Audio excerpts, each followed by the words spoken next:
ଭିତରେ ବେଗୁନିଆ ଫୁଲଗଡ଼ ଅନ୍ୟତମ। ଯେଉଁ ମାଟିରେ ପାଇକ ବିଦ୍ରୋହର ଏନ୍ତୁରି ଛାଳ ହେଉଛି ଏ ବେଗୁନିଆ ଫୁଲଗଡ଼। ପ୍ରଥମ ଶହୀଦ, ଦ୍ୱିତୀୟ ଶହୀଦ ଓଡ଼ିଶାର ସ୍ୱାଧୀନତା ସଂଗ୍ରାମର ସେଇ ଭୂମିମୂଳ କାଳିଆ ମଙ୍ଗରାଜର ମାଟି ଇଏ। ସେ କବିତୀର୍ଥ, ଶାନପଦର ଧନୀ ଦେଶ, ପେଣ୍ଡିକି ଶ୍ରୀଚନ୍ଦନ, ଗୌରଚରଣ ଏବଂ ଭକ୍ତଚରଣ ଠାରୁ ଆରମ୍ଭ କରି ଅନନ୍ତ ନରେନ୍ଦ୍ରଙ୍କ ଭଳି ଏ ବ୍ୟକ୍ତିମାନେ ମାଟିରେ ଜନ୍ମଗ୍ରହଣ କରିଛନ୍ତି। ଏ ମାଟି ଐତିହ୍ୟ, କଳା, ସଂସ୍କୃତି, ପରମ୍ପରାକୁ ଚାଉଳ ଚଳିଛି। ପ୍ରଭୁ ଦେବଦେବ ମହାଦେବ ଏକାଦଶ ରୁଦ୍ର ହଟକେଶ୍ୱରଙ୍କ ମକର ମହୋତ୍ସବ ଆଜି ସମସ୍ତଙ୍କୁ ଆନନ୍ଦିତ କରିଛି, ସମସ୍ତଙ୍କୁ ଉତ୍ସାହିତ କରିଛି। ସେ ପ୍ରଭୁଙ୍କ ଆଶୀର୍ବାଦରେ ଆଜି ସମସ୍ତେ ଶାନ୍ତି ଶୃଙ୍ଖଳାର ସହିତ ଏ ମହୋତ୍ସବକୁ ଜାକଜମକରେ ମଜା ନେଉଛନ୍ତି। କାଲି ମୁଁ ଥିଲି ଏ ମାଟିର ପିଲା ହିସାବରେ ମୁଁ କାଲି ଆପଣଙ୍କ ଭାବ କରି ଦର୍ଶକ ଥିଲି, ସମାଜସେବୀ ଥିଲି। କିନ୍ତୁ ଆଜି ଗୋଟେ ପଛରେ ଲାଗିଛି ମାନ୍ୟବର ବିଧାୟକ ପ୍ରଦୀପ ସାହୁ। ସେ ମୋର ନୁହେଁ, ସେ ହଉଛି ଆପଣମାନଙ୍କର। ଦୀର୍ଘ 29 ବର୍ଷ ଧରି ବେଗୁନିଆ ଗୋଲଗୋଡ଼ ମାଟି ଅପେକ୍ଷା କରିଥିଲେ ଏ ମାଟିର ଜଣେ ସନ୍ତାନକୁ ବିଧାନସଭାକୁ ପଠାଇବା ପାଇଁ।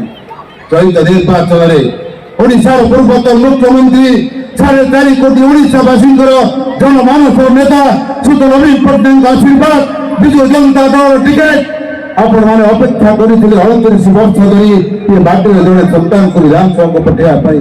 ଏ ସମୟ ଉପସ୍ଥିତ ହେଲା ଆପଣମାନଙ୍କ ଆଶୀର୍ବାଦ, ଆପଣମାନଙ୍କ ଭଲ ପାଇବା। ଓଡ଼ିଶାର ଦ୍ୱିତୀୟ ସର୍ବାଧିକ 47,814 ଖଣ୍ଡ ଭୋଟ ବ୍ୟବଧାନରେ ଆପଣ ଜୟଯୁକ୍ତ କରି ବିଧାନସଭାକୁ ପଠାଇଛନ୍ତି।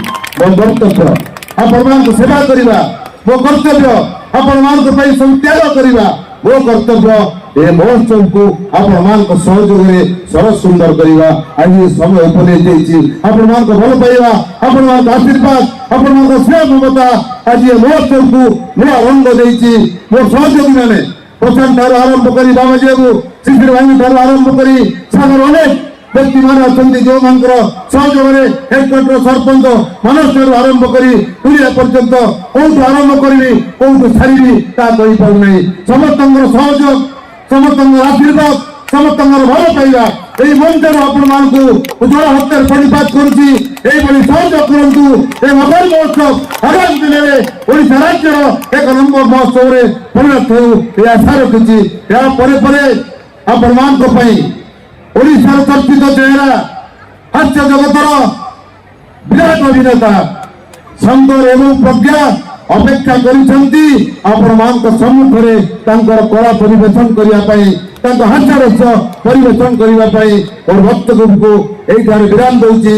ପୁଣି ଆଗାମୀ ବର୍ଷ ଏକତ୍ରିତ ହେବା, ଏ ମହୋତ୍ସବକୁ ସରସ ସୁନ୍ଦର କରିବା, ଏହି କଥା ରଖି ମୋର ବକ୍ତବ୍ୟ ସମାପନ କରୁଛି। ବନ୍ଦେ ଉତ୍କଳ।